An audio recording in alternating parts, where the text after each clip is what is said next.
बहुत सारी fault lines RSS और आपने बीजेपी याद दिला दिया। हाँ, आपने याद दिला दिया। हाँ, आरएसएस का रोल बड़ा इंपॉर्टेंट, इस बार हमने कई बार चर्चा की कि आरएसएस जो है वो क्या कर गई इस बार। नागपुर गए प्रधानमंत्री नरेंद्र मोदी, ना गडकरी से मिले, ना भागवत से मिले, और वापस आ गए। बहुत सारे लोगों से मिले, कोई खास लोगों से नहीं मिले, बट इनसे तो मुलाकात कम से कम नहीं हो पाई थी। यहाँ पर नितिन गडकरी का भी एक कद बहुत बड़ा बढ़ गया आज अंदर पार्टी के अपने आप ही। कैसा लगता है इसमें? जी विनीता जी, मैं आपके दर्शकों को एक बहुत अच्छी महत्वपूर्ण चीज और बताना चाहता हूं कि जो सर्वे करने वाले, शीर्ष सर्वे करने वाली एजेंसीज हैं, प्रदीप भाई और सी वोटर, उनके सर्वे में एक बात निकल के साफ आई थी कि काम के दम पर, मोदी जी के बाद काम के दम पर अगर कोई नेता पूरे इंडिया में बहुत लोकप्रिय है, वो नितिन गडकरी साहब हैं। सड़क के चलते, अगर सड़क वाली बात है तो नितिन गडकरी को एक डेवलपमेंट पुरुष की तरह भी देखा जा रहा है, शायद मोदी जी के बाद। अब इसमें होगा क्या, ये बात अगर उनको अपने सर्वे की कुछ बातें माननी है तो भाई ये बातों में से उन्होंने खुद ही कई जगह डेवलपमेंट में तो मुझे लगता है नितिन गडकरी मोदी जी से आगे ही है, क्योंकि मोदी जी नितिन गडकरी के ही सारे काम का बखान चुनाव के दौरान करते रहे। पिछले 2 चुनाव में, तीसरे में ये, मतलब 2 में तो उन्होंने किया। मैं उनके सर्वे की बात 24 में बिल्कुल अपनी मेरी भी निजी राय जो आप है बस कह रहे हैं सही है, पर उनके सर्वे में ये निकल के आया था। तो अब इसमें होगा क्या कि बीजेपी की फॉल्ट लाइंस उभर के आएंगी। जो कुछ नेता बहुत परेशान थे, क्योंकि अल्टीमेटली आपका ट्रांजैक्शनल यूज है।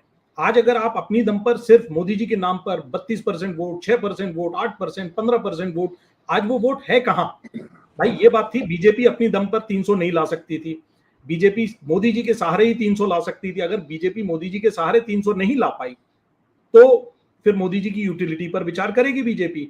आरएसएस बीजेपी के साथ अपने संबंधों पर विचार करेगा। और मैं आपके दर्शकों को बताता हूं, 1950 के दशक में Jansangh was not a natural choice of RSS to align for political gain और रीजंस। ये बात अभी अटल बिहारी वाजपेयी जी की जो किताब है उसमें बिल्कुल क्लियरली मेंशन्ड है। आज अपन इतने साल बाद, वापस 75 साल बाद एक दोराहे पर खड़े हो गए हैं कि आरएसएस और बीजेपी अपने संबंधों के बारे में दोबारा से सोचना और विचारना शुरू करेगी। मुझे लगता है जेपी नड्डा जी का वो बयान काफी मूर्खतापूर्ण था और उनको शायद ऐसा बोलना बहुत भारी पड़ेगा और बहुत समझाना बुझाना पड़ेगा। और कांग्रेस और चुनाव के इन परिणामों ने उस स्थिति को और मैग्नीफाई और भयावह कर दिया है। तो ये सारी चीजें उन्होंने आरएसएस को और बिगाड़ दिया, उनके रिश्तों को खराब कर दिया और ज्यादा। जी यहाँ पर इस बार आरएसएस के हर व्यक्ति, काफी सारे ऐसे लोग हैं जिनसे मुलाकात और बात हुई इस चुनाव के परिप्रेक्ष्य में, तो उनका ये कहना था साफ तौर पर, इस बार चिंता है, इस बार बहुत चिंता है। इस बार पहले जैसी स्थितियां नहीं बची हैं। लगातार वो ये बात कह रहे थे। बीजेपी के तमाम नेता ये बात कह रहे थे कि इस बार की स्थिति ठीक नहीं है। 2 लोग शीर्ष पर, दोनों जिनकी फोटो आप इस वक्त देख रहे हैं इसमें, मोदी और अमित शाह, यही दोनों चिंता में थे, लेकिन लोगों को कह रहे थे कि सब कंट्रोल में है। जिस कंट्रोल की बात इन्होंने की थी, जो डीएम वाले मामले पर जयराम रमेश और कांग्रेस ने हथियार चलाया, वो सारी चीजें कहीं ना कहीं लास्ट मोमेंट की बिगाड़ कर रख दी हैं। आज ये साबित हो रहा है कि एग्जिट पोल नहीं है, वो खुद में एक हथियार है चुनाव के लिए मदद करने का, किसी और के लिए भी। अजय जी, मैं और ज्यादा इंतजार इस बात पे कर नहीं पाऊंगी। आपको लग रहा है आप कर सकते हैं? अभी भी आपको लग रहा है कि आंकड़े कुछ बदल सकते हैं?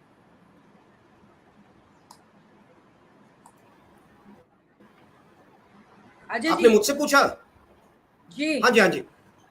देखिए, आंकड़े जो हैं, इससे पहले एक और बता दूं मैं, स्मृति ईरानी 75,000 वोटों से पीछे चल रही है, फंस गई है स्मृति ईरानी अमेठी में। ये बात भी आ रही थी तस्वीर कि स्मृति ईरानी फंस जाएंगी, उनका मामला इस बार इजी नहीं है। पिछली बार भी किस तरह जिताया गया था, इस बार कुछ काम नहीं आ रहा है। इस बार मुझे लगता है इस देश में अफसरशाही की जो बात हो रही थी, तमाम अफसर इस बार शायद किसी दबाव में न रहकर निष्पक्षता से काम कर रहे हैं। जैसा कि ये कहा भी थोड़ी देर पहले हमारे पैनलिस्ट ने कि योगी आदित्यनाथ भी इस बार बिल्कुल न्यूट्रल होकर के, निष्पक्ष होकर काम करे। कोई प्रेशर पॉलिटिक्स उन्होंने इस्तेमाल नहीं की है। तमाम तरह की चीजें देखने को मिल रही है। और यहाँ पर ये याद आ रहा है मुझे कि योगी आदित्यनाथ और स्मृति ईरानी दोनों के बीच में जो झगड़ा हुआ, जिसकी चर्चाएं हुई, और इस हद तक जीरो टॉलरेंस आ चुका है कि अमेठी के कुछ लोगों के द्वारा कुछ पत्रकारों पर एफआईआर करा दी गई। बहुत सारी ऐसी स्थितियां उत्तर प्रदेश में देखने को मिली। वाकई में ये इंटॉलरेंस लोगों के अंदर पैदा करती गई, जो आज दिख रहा है। अजय जी।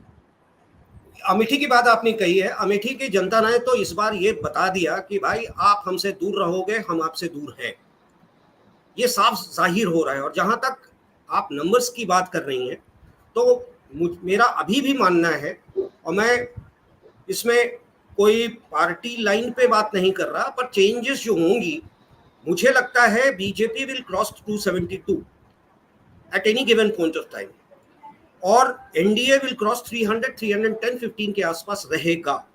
जो अभी तस्वीर आप दिखा रही हैं उसके बेसिस पे मैं कह रहा हूं, आने वाले 2 घंटे में क्या होगा गॉड नोस, पर आने वाले 2 घंटे में भी मेरे इक्वेशन के हिसाब से आगे ही बढ़ेगा, क्योंकि अभी भी इंडिया जहां पर है वहीं से थोड़ा बहुत 5-10 का फासला वो कवर कर पाएंगे। और इसके पहले आपने जेडीयू और टीडीपी की बात की थी, अगर जेडीयू और टीडीपी की बात चल रही है, सोर्स बेस्ड आपने कहा था, अगर चल रही है इंडिया के साथ, तो इंडिया के लिए मुश्किल का रास्ता बन जाएगा। कौन बनेगा प्रधानमंत्री, ये क्विज शो करना पड़ेगा उनको, क्योंकि सारे तो प्रधानमंत्री के उम्मीदवार हैं, और मुझे नहीं लगता है कि इस बार कांग्रेस इस चीज पे मानने वाली है, और जनता दल नीतीश जी बिना उसके जाएंगे नहीं।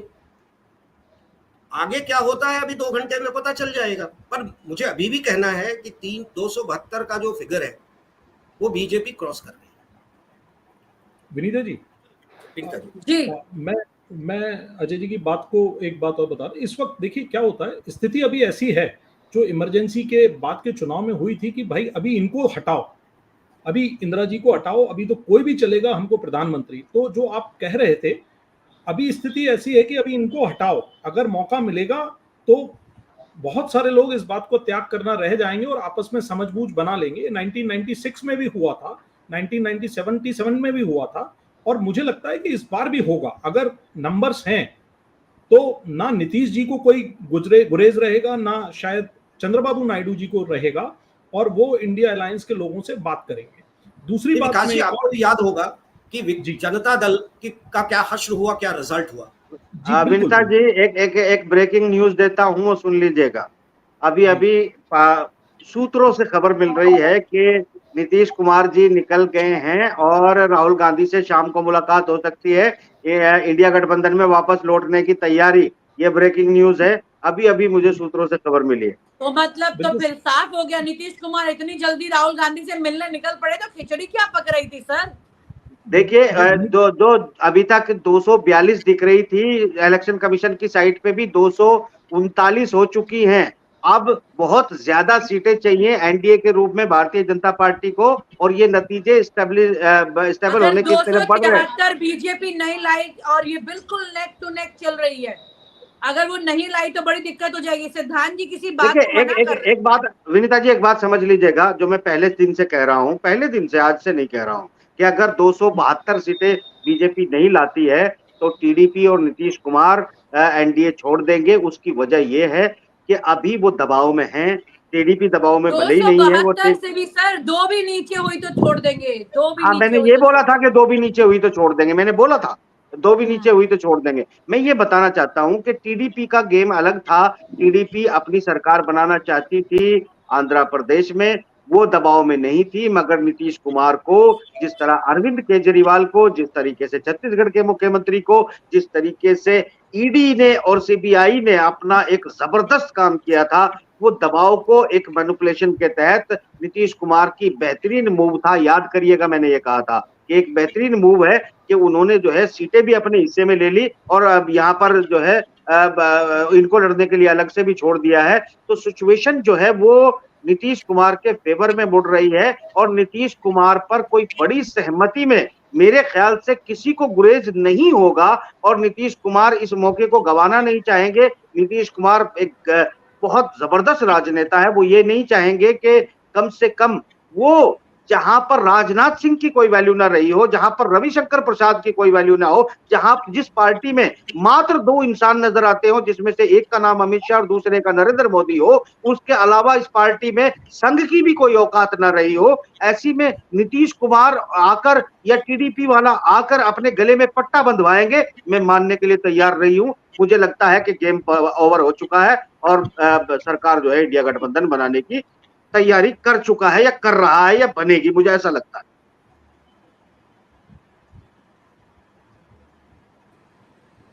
यानी कि यहाँ पर सब कुछ पहले से फिक्स था, गठबंधन जानना था मुझे क्या करना है।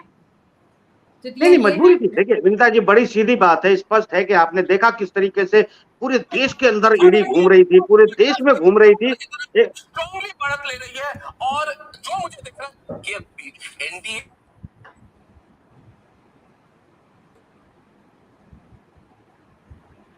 जी जी वाहिद भाई, जी मैं यहाँ ये कहना चाह रहा था कि एनडीए जो है, अब एनडीए में कौन है? एनडीए में 2 ही घटक अब मान के चले ना, एक टीडीपी है और एक जो है आपका नीतीश कुमार है। जो आपका बीजेडी का